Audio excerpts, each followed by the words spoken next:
Hey, Paul Dutton here with the Emergency Preparedness Network, coming back at you with more stuff. I'm here with Big Mac, right, for the Red Cross. Has been doing it for 36 years. Mac and I also worked shelters during the Woolsey fire. Another wind-driven fire went from the beaches of Malibu all the way up to Bell Canyon in one day. I remember my daughter opened up the first shelter, relieved her in the afternoon.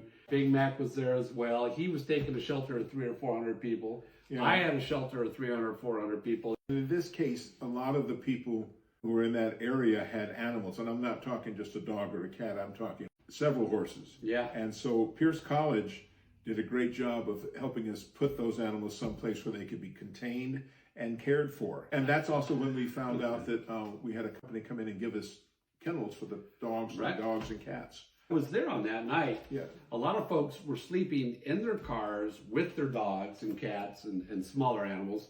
They didn't really want to leave their dog and leave them in the car while they go into the shelter. So luckily, this company came in, provided those kennels for the dogs and the cats so that they can now take their dog inside to the shelter with them and sleep, yeah, which was a great, great service. It was a great thing for them because, well, depending on the shelter and the shelter population at the time, depends on whether we can do that or we have to completely exclude animals, right, in which case usually we have them in some protected area where veterinarians can keep an eye on them and the people can relax if they know their furry loved ones are well taken care of and protected. Yeah. I remember a lot of folks opted to stay with their pets in their cars, which is kind of leading to my point of emergency preparedness. Like, hey, you may be sleeping in your car for 2 or 3 days to be with your pets. And are you prepared to do that when you evacuate? So this is why we talk about in evacuations, right? Get all your stuff and make sure you're ready, that you can have food and water for it, right?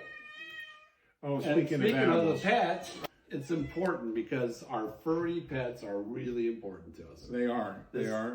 And one other thing, if you're out with your pets and you're someplace and you want a hot meal, you can stop by a shelter and get a hot meal. You don't have to be a resident of the shelter to get a hot meal. If you need a hot meal and you're sleeping in your car and you come in, we can feed you.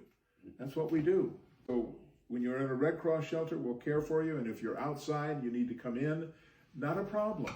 Exactly. So we are just blessed to have the LA region, who are one of the best in the country at doing this kind of stuff for us here. Getting you guys ready here at the Emergency Preparedness Network, coming back at you with some more.